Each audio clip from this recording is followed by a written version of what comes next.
Content is king. 5 reasons you need to be producing more content. Content is what makes the web go round. You'll hear this a lot in marketing circles, but that doesn't make it any less true. Think about it. The internet is nothing if not a web of content. It is writing, it is video, and it is sound. All of that is content. If you don't have content then, you can't possibly stand out and stay afloat. You'll be drowned out by the noise. And if it's not enough simply to have content, it needs to be content that has high volume and high value. You need lots of excellent content. Here's why. Brand awareness. Studies show that people will only usually buy on the 7th or 8th exposure to a brand.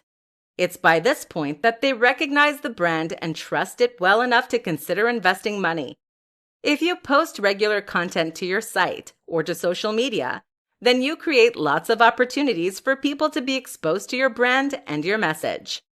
Each one of those builds up and creates a greater likelihood that they will consider buying from you. SEO. Content is important for SEO. This is something that is overlooked too often. While there are countless strategies for increasing the search traffic that comes to your site, targeting keywords, building links, etc., the single most important and effective strategy is to add lots of content to your site. This is how the biggest and most successful brands on the web succeed. If you have hundreds of new articles on your site every month, you create countless opportunities to win at the SERPs and to bring in long-tail traffic. Eventually, you will succeed through sheer force. Return customers. People will come back to your site regularly if you give them a good reason to do so. If you post the odd article every few months, then people will quickly forget about you. But if there are lots of fascinating new posts every single day, then people might start to read your site each morning, or at least several times a week. Think about the websites that you visit on a regular basis yourself. They are all likely to be sites that provide you with an incentive to keep coming back. Brand loyalty and trust. The other reason to keep posting content is to develop your relationship with your audience and to build trust. Trust is a strange thing in that it very largely comes from familiarity and exposure. Simply seeing more of you ensures that your audience knows you better, likes you more, and feels more comfortable buying from you. This is as simple as posting regularly. Direct sales. Finally, keep in mind that each post can generate direct revenue from ads, or even by selling your products. If you include a reference to your product and a link in each post, they will then generate profit. You are now in a situation where each post pays for itself, meaning that there is no reason not to keep writing more of them. How to get people to talk about your product. There are few better forms of marketing than word of mouth. Think about the most successful movies at the theaters. They're not necessarily the movies with the biggest marketing budgets, though that helps. Instead, they're the movies that have the biggest impact on the culture around them. When a movie is genuinely exciting, thought-provoking, and different, it gets attention. People tell their friends, and they tell their friends. This is how you get your sleeper hits. So how do you get people to talk about your online product? How do you turn that into a sleeper hit? In this presentation, we're going to find out. The product itself. The first and most important point is that the product itself needs to be effective in driving discussion. This is something that not many internet marketers understand. How many online books are there that sell essentially the same thing? How are you going to get someone to talk about a book that teaches you how to make money when that is what 500 other books released this month are doing? Now consider something like the Vivo barefoot shoes. These are the toe shoes that you might have seen some people wearing. These things look so odd that just wearing them will invite questions, comments, and discussion. And of course, there are countless articles written about them. This isn't to say that everything you sell needs to break the mold and be completely new. Instead, you need to make sure that you find some angle that makes it interesting. You can sell a book on making money, but try to find some tip in there that is different and then make that into the USP. Find some way to make your product noteworthy. Story. They say that stories are SEO for the human brain, and that couldn't be more true.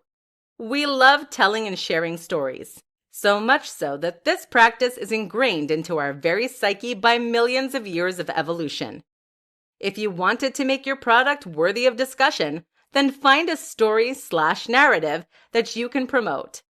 That could be the story of how you created the product, or it could be the story of someone who used it and was highly successful. Press releases. Next, you need a press release. This outlines news of your product or service in a way that will hopefully get news coverage from other websites or papers. The key here, though, is to use the previous two tips. Too many businesses expect press releases to essentially get them free coverage and advertising. This is not how it works. Journalists are serving their readers first, and so they will only cover your announcement if it is genuinely interesting to that audience.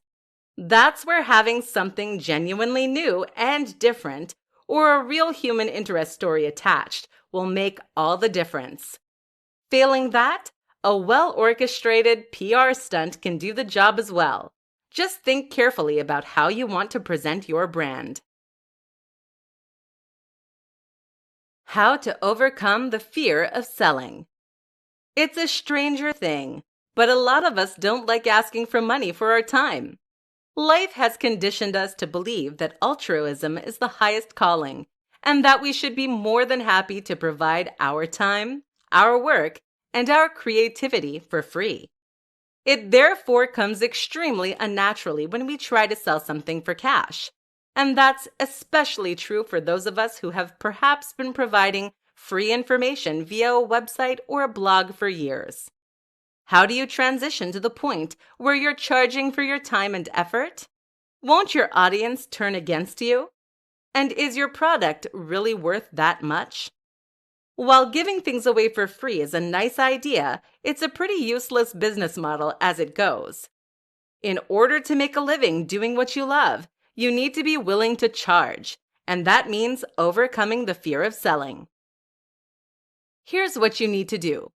First, buy. Spend time in the shoes of your audience by buying the products that you are competing with.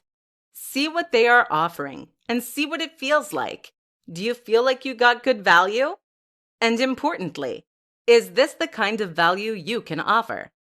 If the answer is yes, and if that seller is still popular, then chances are that you can charge for what you're doing too. You can also make yourself feel better about this by making sure you put your all into that project. Pull out all the stops to make this something truly great. And that way, you can sell with absolute confidence that your audience will be happy with what they receive. Another important step is to run a trial of sorts. This is something that a lot of people never consider, which is a big mistake seeing as sales platforms have a habit of going wrong. If you have a product or a service and you spend months generating pre-orders, you risk a huge catastrophe if those orders aren't automatically fulfilled once your product is set to live. To make sure this doesn't happen, have a test run and try buying from yourself or getting friends and family to do so. This way, you can see that everything is running smoothly, so at least you won't need to worry about that. If you are still anxious, you can also try offering a smaller product to begin with. That might mean selling a very small report or training program for $10 instead of selling an ebook or online course for $90. This is a great way to get your feet wet and to get a feel for selling. Once you see how positive the reaction is, you'll have no qualms about working on your next, bigger, follow-up project. Finally, if you still have the fear, consider accepting pre-orders for an unfinished product. This is excellent as it forces you to build the product and try. Wait for a moment of courage, announce that you are taking pre-orders, and then go for it.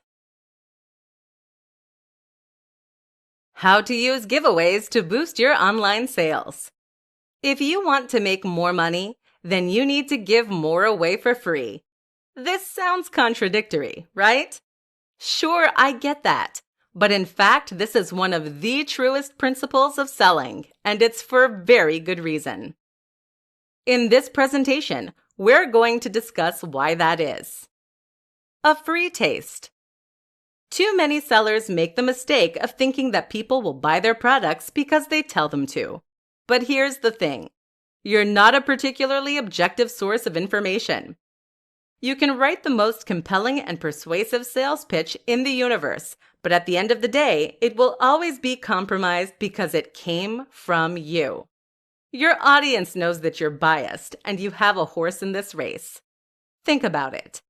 If someone came up to you and told you that they had the best watch in the world, that was more objectively beautiful than any other watch, and would keep the time perfectly, would you buy from them?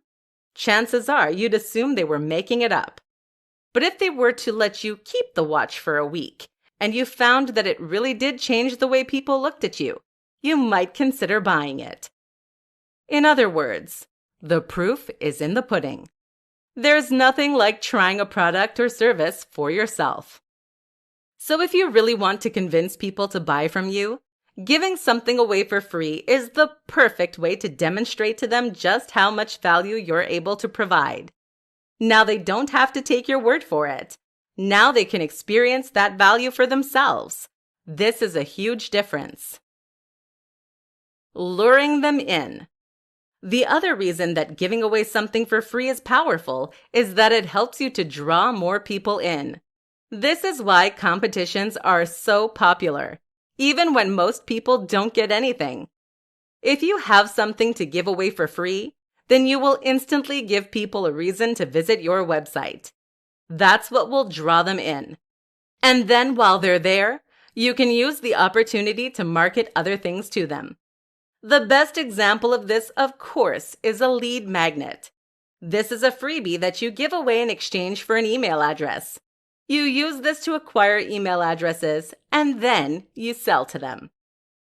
A sense of obligation. The other reason that freebies work so well is that they create goodwill. When you give something away for free, people will feel obligated to you. You did them a solid, and now they want to do the same thing back. In fact, studies suggest that we are driven by the desire to give something back that is twice the value of what we received, thereby paying off the social debt. This is why many store owners in the Middle East will begin their negotiations by offering you a nice cup of tea and giving your kids a free gift. Learn from them. How to use webinars to boost online sales. Webinars are a powerful tool to create sales online, and they are often considered a key component in many sales funnels. A webinar is essentially a presentation that teaches your audience something. This can be a presentation in which you directly communicate with your audience and explain a topic, or show them how to do something. Common topics for webinars include discussions on how to make money online, discussions on how to use specific tools, or tips on how to build confidence. The real power of the webinar is that it increases engagement. People who like your content might read your blog posts, but this is a very passive activity that doesn't require any commitment on their part. However, a webinar requires your audience to arrive at a certain time and then to listen to a presentation that is ostensibly live. This makes them feel like they're discussing directly with you as a creator, and it requires them to invest their time and effort into hearing what you have to say. In short, it helps to take them from being a cold or warm lead to a very hot one, and it gives you the opportunity to push your product or service in a more convincing and powerful manner than you otherwise could. So that's the why. What about the how? The first step is to choose your webinar topic.